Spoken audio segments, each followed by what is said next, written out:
started with thousands of people on the streets. It has resulted in millions of people on the move. Syria's civil conflict, 2 years old and counting, has generated the world's gravest refugee crisis for 20 years.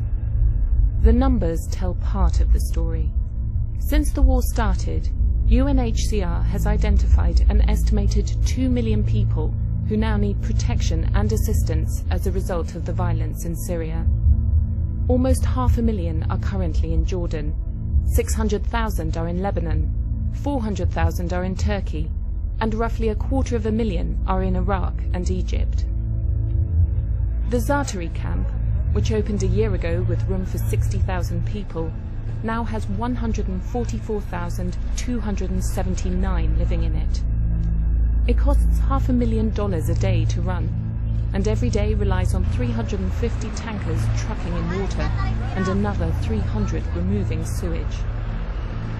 From nowhere, it is suddenly Jordan's 4th largest city.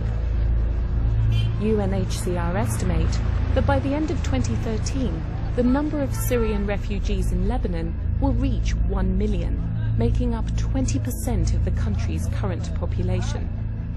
In Turkey, a projected 300,000 refugees will be living in camps by the end of 2013.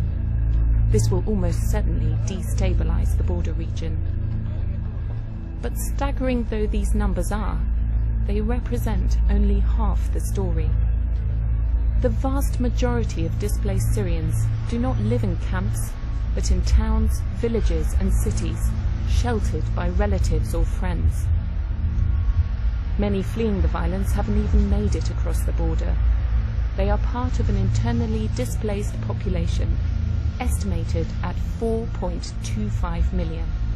Their existence is even more precarious. What follows is a unique glimpse into the lives that have been devastated by the violence. Children trying to learn in desert tents, destitute mothers giving birth to the next generation, widows and orphans. Boredom, fear, anxiety, depression, and death, but also great human resilience and fortitude. This is just the end of the beginning. The expectation is for things to get worse before they get better.